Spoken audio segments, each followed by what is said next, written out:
ጦር መሳሪያ የያዘ የመንግስት ወታደር ወጥቶ አገልጋዩን ለምን ይቀበላል የሚለው ጥያቄ እና ማማሲያ ይዞ እንዲወጣ ነው የምትፈልገው? ገንዘብ ወስዶ መመለስ ያልቻለ ችግር ያለበት ሰው ነው የምታጀበው። እኛ ወንጌል አማኞች ምንም አይነት ሰራዊት አንፈልግም እያልክ የተናገርክበት ነገር አለ። እናንተ ስታደርጉ ልክ ሆኖ እኛ ስናደርግ ልክ የማይሆንበት ምንም ምክንያት የለም።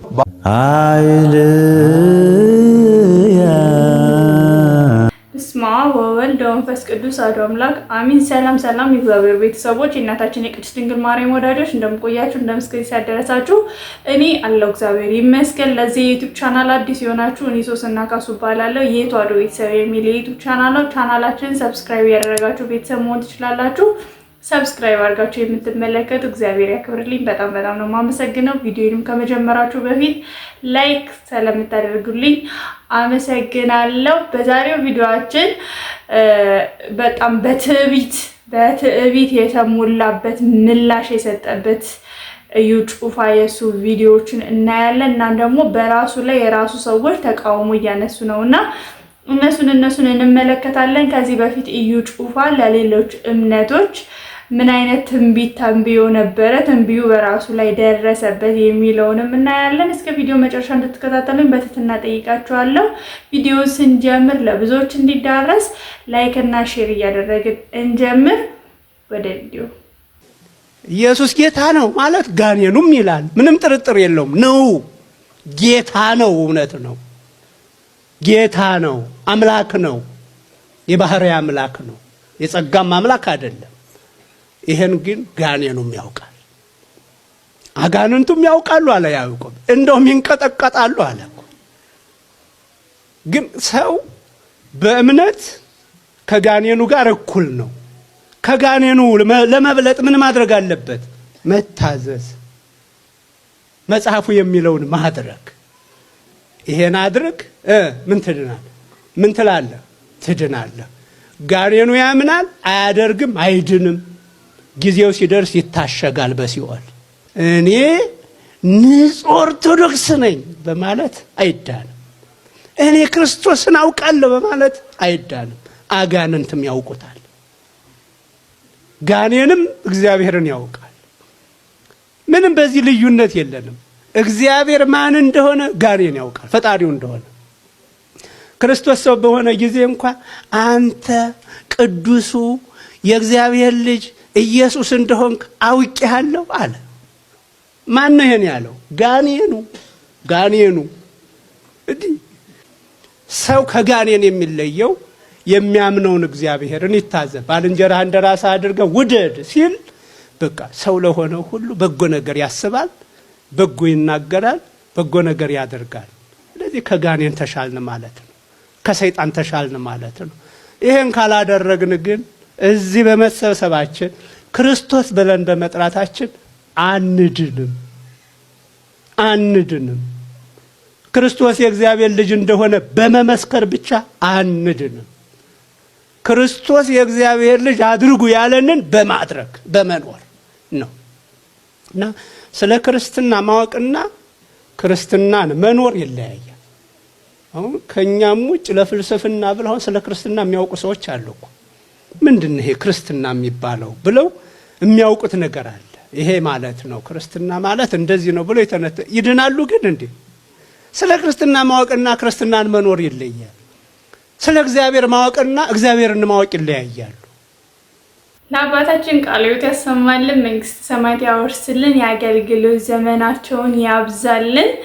ለማወቅ ጋኔኑም ያውቀዋልና ኢየሱስ ጌታ ነው እያሉ በየመንገዱ በየቦታው የሚጮሁ አሉና እናም ደግሞ አሁን የነሱ መጨረሻ ከዚህ በፊት እዩ ጩፋ ሃይማኖተኞች ሲበጠበጡ፣ ቆይ እዚህ ጋር ላስገባላችሁ አንድ ጊዜ አይተን እንመለስ። እግዚአብሔር ስራውን እንደሚሰራ ተመልከቱ። አንደኛው ሃይማኖተኞች ሲበጠበጡ ቆሞ ማየት፣ ውስጥ ግን ኢየሱስ የሌላቸው ሃይማኖተኞች ሲበጠበጡ ማየት 2015 በጣም አምሮኛል። ሁለተኛው 2015 ምን ያምራል ብትሉኝ ሃይማኖተኞች ሲከፋፈሉ ቆሞ ማየት። አያችሁ አይደል? ሃይማኖተኞች ሲከፋፈሉ፣ ሃይማኖተኞች ሲበጣበጡ ማየት አምሮኛል ይላል ይህ ነብይ ተብየው እዩ ጩፋ።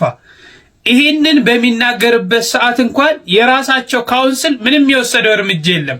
ዛሬ በአዋሳ አቀባበል ተደረገለት ተብሎ የወሰዱትን እርምጃ ይሁ ሃይማኖትን ለመበጥበጥ ጸበን ሲዘራ እንግዲህ ሃይማኖት በሚለው አምልኮ በሚፈጽምበት ቦታ ላይ ጸበን ሲዘራ ምንም አይነት እርምጃ ምንም አይነት መፍትሄ ሳትወስዱ ዛሬ አቀባበል ተደረገለት እየተባለ ጮች ሲወጡ ተመልክተናል። እግዚአብሔር ግን ስራውን የሚሰራው ነው። እቺ የኢትዮጵያ ኦርቶዶክስ ተዋሕዶ ቤተክርስቲያን በደሙ የተመሰረተች ስለሆነች ማንም እየተነሳ ትጠፋለች ትበተናለች ሲበጣበጡ ማየት እፈልጋለሁ ቢል ይህ ነገር አይሳካም። እኛ ኦርቶዶክሳውያን ደግሞ እንደ ሌሎቹ የምንፎክር ወይም ደግሞ የተለያዩ መፈክሮችን የሰዎችን ውድቀት የምንፈልግ አይደለንም። እግዚአብሔር በጊዜው ትጠፋለች፣ ትበተናለች፣ ትከፋፈላለች ብሎ ትንቢት ሲናገር የነበረው አካል ዛሬ ራሱ ሲከፋፈል፣ ዛሬ ራሱ ሲበጠበጥ እየተመለከትን ነው። በእግዚአብሔር ላይ ማንም ሊዘብትበት አይችልም። አንድ ነገር መናገር ፈልጋለሁ። ጦር መሳሪያ የያዘ የመንግስት ወታደር ወጥቶ አገልጋዩን ለምን ይቀበላል የሚለው ጥያቄ እና ማማሲያ ይዞ እንዲወጣ ነው የምትፈልገው? ጉዞ የመንፈሳዊ ጉዞ ይሁን እንጂ በዛ ስፍራ የሚሰበሰበው ሰው ስለሆነ ብዙ ህዝብ ስለሚሰበሰብ ሲዳማ ብሔራዊ ክልላዊ መንግስት አምኖ ሰራዊት መድቧል። ከዚህ በፊት በተለያየ ቦታ ኮንፈረንስ ሲደረግ እንደሚደረገው ነው ሲዳማ ብሔራዊ ክልላዊ መንግስት ያደረገው። አዲስ የተፈጠረ ነገር የለም። ክራይስት አርሚ ኢንተርናሽናል ቤተክርስቲያን በኢትዮጵያ በተለያዩ ክልሎች አገር አቀፋዊ ኮንፈረንሶችን ስታዘጋጅ ኖራለች። ለመጀመሪያ ጊዜ አይደለም። በዚህ ሁሉ ደግሞ በሚሊዮኖች የሚቆጠሩ ሰዎች በአንድ ስፍራ ስለሚሰበሰቡ የህዝቡን ደህንነት ለመጠበቅ መንግስት ሰራዊት ይመድባል። በሚዲያ ላይ እንዳያችሁት በሚሊዮኖች የሚቆጠሩ ሰዎች በአንድ ጊዜ ወደ አንድ ስፍራ ይሰበሰባሉ። በዚህ ቦታ የህዝቡ ደህንነት መጠበቅ አለበት። ገንዘብ ወስዶ መመለስ ያልቻለ ችግር ያለበት ሰው ነው የሚታጀበው። እኛ ወንጌል አማኞች ምንም አይነት ሰራዊት አንፈልግም እያልክ የተናገርክበት ነገር አለ። እኛ ወደ አደባባይ ወጥተን በሚሊዮን የሚቆጠር ህዝብ የእግዚአብሔርን ወንጌል ለመስማት ስለመጣ በዛ ስፍራ በተሰበሰበው ህዝብ መሃል ምንም አይነት ጥቃት እንዳይደርስበት የሰማዩ ጥበቃ እንዳለ ሆኖ በምድር ላይ ግን በዛ ስፍራ የሚሰበሰበውን የህዝቡን ደህንነት ለማወክ የሚመጣ ኃይል ካለ ህዝቡን ለመጠበቅ ነው ሰራዊት የመጣው። ቢሮ ውስጥ ለተቀመጠ ሰው ሰራዊት ለምንድን ነው የሚመደበው? ሰራዊት መመደቡ ደግሞ እንደ ኃጢአት ለምን ታየ?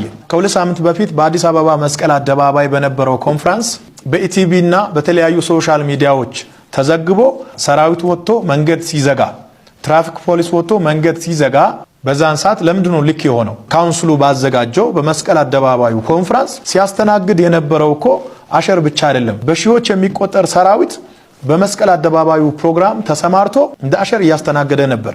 ለሁለት ተከታታይ ቀናት መንገዱ ተዘግቶ ነበር። ሁሉም ነገር እናንተ ስታደርጉ ልክ ሆኖ እኛ ስናደርግ ልክ የማይሆንበት ምንም ምክንያት የለም። በሐዋሳ የተደረገው አቀባበል ላንተ ቢሆን በእርግጠኝነት ልክ ነው። ለኔ ስለሆነ ግን ስተት ሆኖ ታየ። ታግዷል በምትለው በካውንስሉ ወረቀት ነው እንደ እኔ እየሰበኩ ያለው ምንድነው የሚታገደው? በዓለማት ሁሉ ላይ ተንቀሳቅሼ እንዲሰብክና እንዳገለግል የመጀመሪያው ላይሰንስ ከእግዚአብሔር ተሰጥቶኛል። ወደ ዓለም ሁሉ ሂዱ ወንጌልን ለፍጥረት ሲበኩ የሚለው ትልቅ ላይሰንስ ነው። ታግዷል ያለው ካውንስሉ ከሆነ ካውንስሉ እንደ ካውንስል ሌጋል በሆነ ደብዳቤ ይጠይቀኝ። ካውንስሉ ተጥሷል ብሎ የሚያምነው የተኛው ደንብ እንደሆነ ጠርቶ በሚያነጋግርበት ጊዜ ምላሽ ሰጣለሁ።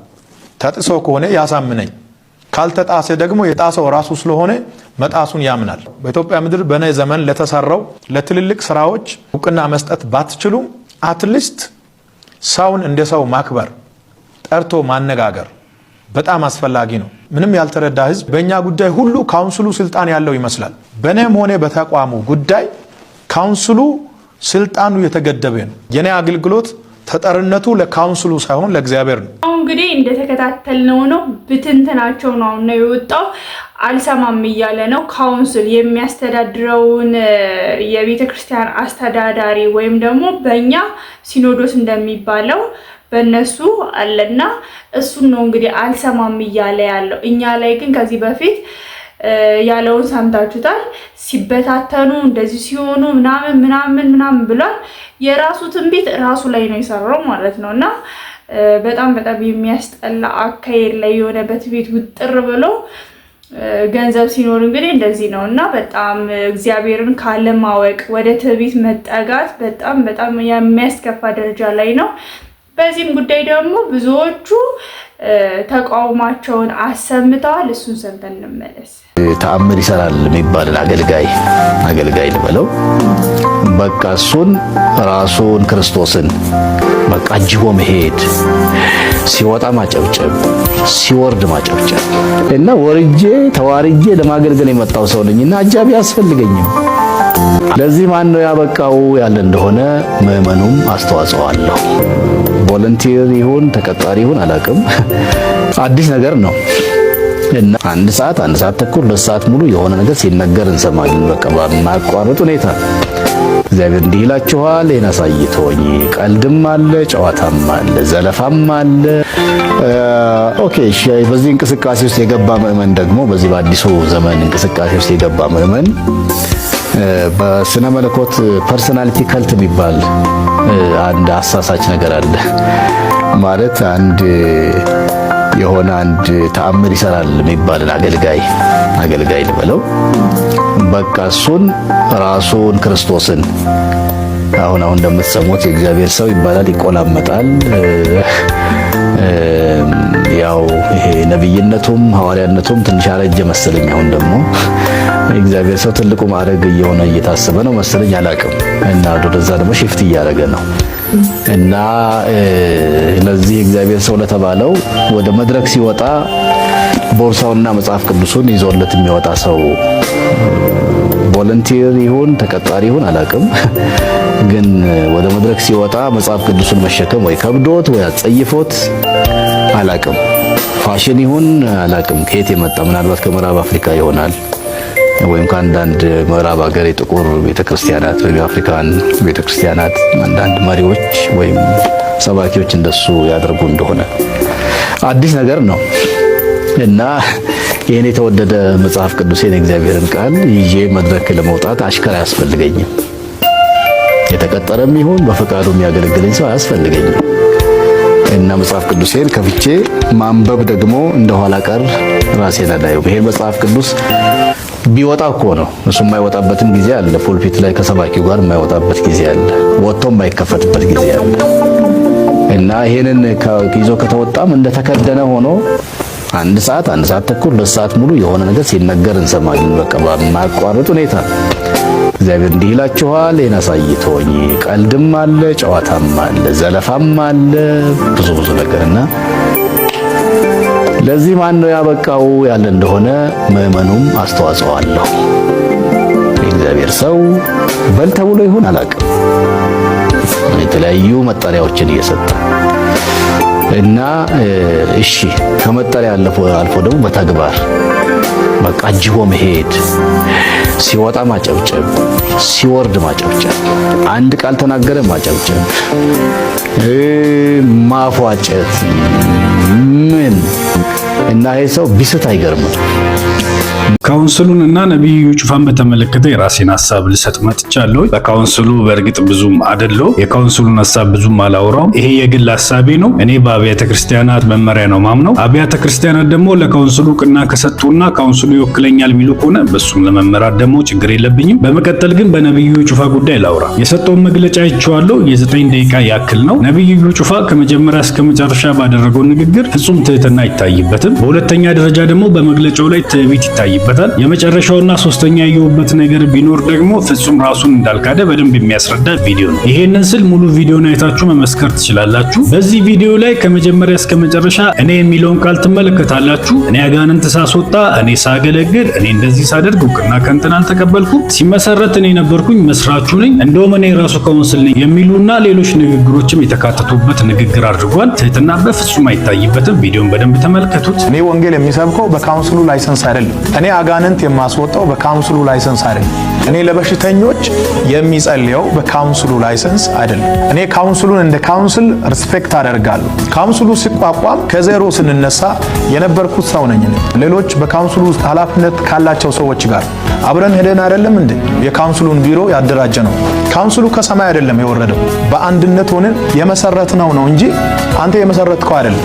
እኔ ራሴ ካውንስል ነኝ። አንድ አገልጋይ ሶስቱን ግዴታ ማሟላት አለበት። ትህትና ሊኖረው ይገባል። ፍጹም ከትዕቢት ነፃ መሆን አለበት። ራሱንም መካድ አለበት። ይህንን ያላሟላ አገልጋይ አገልጋይነቱ ያጠራጥራል። ለሰዎች መሰናከያ እየሆንም የምናገለግለው ጌታ የለም። ለዛ ግዴታ ለሁሉም ሰው የሚመጥን ንግግርና ኑሮ ነው ማሳየት ያለብን። ከዛ ያለፈ ግን ይህንን ቪዲዮ ሙሉ በሙሉ አልቀበለው፣ ምክንያቱም በተረጋጋ ሁኔታ የተሰጠ ማብራሪያ ስላልሆነ። ግን ለካውንስሉ አንድ ጥያቄ ያለኝ፣ ካውንስሉ ምንም በተመለከተ ነው የተመሰረተው? ምንስ ለማስጠበቅ ነው የተመሰረተው? አብያተ ክርስቲያናትስ በካውንስሉ ያምናሉ ወይ? የተቋቋመበት ዋና ምክንያቱ ዋናው አጀንዳው ምንድነው? በደንብ ስለራሳችሁ መግለጫ እንድታወጡ እንፈልጋለን። ከዚህ ያለፈ በወንጌል አማኞች ላይ የተለያዩ ሕግ መጣሶች ሲደረጉ እስካሁን የት ነበሩ? ወንጌል አማኞች በአደባባይ ሲደበደቡ፣ ቤተክርስቲያን ሲቃጠል እስካሁን መግለጫ ያልሰጡትስ ለምንድን ነው? ለአንድ ግለሰብ መግለጫ ለመስጠት ሲወጡ ለምን የወንጌል አማኙን ደህንነት ለማስጠበቅስ መግለጫ አልሰጡም የሚለውን ጥያቄ መጠየቅ ፈልጋለሁ። ያው እንግዲህ ከእነሱም ከራሳቸው የሚሆኑ ሰዎች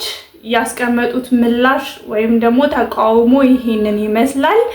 በአብዛኛው ጊዜ እዩ ጩፋ ያለበት ችግር እኔ ያበዛልና እኔ ፈወስኩኝ፣ እኔ እንደዚህ ያደረኩኝ፣ እኔ እንደዚህ በእኔ እንደዚህ ምናምን፣ በእኔ ዘይት፣ በእኔ እንደዚህ፣ በእኔ ዱቄት የሚላቸው ነገሮች አሉና ከእኔ ክርስቶስ አዳነኝ ወደ ማለት ብትመጡ እንዳጠቃላይ ፕሮቴስታንቶች ከሌ ትንቢት እንትን ብሎልኝ ከሌ ነብይ ከሌ ፈውሶኝ ነብይ ከሌ እንደዚህ አድርጋልኝ ምናምን ከምትሉ ክርስቶስ አድኖኝ ደግሞ ማለት ደረጃ ላይ የምትደርሱት ወይም ደግሞ የት ነው የምትደርሱት ብላችሁ ስታስቡ ኦርቶዶክስ ላይ ነውና ኦርቶዶክስ ተዋህዶ ቀጥተኛይቱ እምነት ናትና እኔ እንደ እህትነት ወደ ኦርቶዶክስ ተዋህዶ ብትመጡ ባይ ነኝ። እንደ እህትነት ማለት ነው። ሐሳቤን ብትቀበሉ የኦርቶዶክስ ተዋህዶ አስተምሯ ምንድነው? ዘሎ መግባት ሳይሆን እዚህም እዛ ሳይመች እዚህ ምናምን ሳይሆን የኦርቶዶክስ አስተምሮ ምንድነው የሚለውን ታጠናላችሁ። ከዛ በኋላ ከተመቻችሁ እርግጠኛ ነኝ ደግሞ ይመቻችኋል። ምክንያቱም ትክክለኛው ክርስቶስን የሚሰበክበት ኦርቶዶክስ ቤት ነውና ክርስቶስ ያለው ኦርቶዶክስ ጋር ነውና ወደዛ እንድትመጡ በትህትና እጠይቃችኋለሁ ማለት ነው። እስከ ቪዲዮ መጨረሻ ስለተከታተላችሁኝ አመሰግናለሁ። ስትገቡ ሰብስክራይብ እና ላይክ ያላደረጋችሁ አሁን ሰብስክራይብ እና ላይክ እንድታደርጉ በትህትና እጠይቃችኋለሁ። በሌሎች አስተማሪ ቪዲዮዎች እስከምንገናኝ ሰላም እግዚአብሔር ከሁላችን ጋር ይሁን። ሰላም ቆዩልኝ።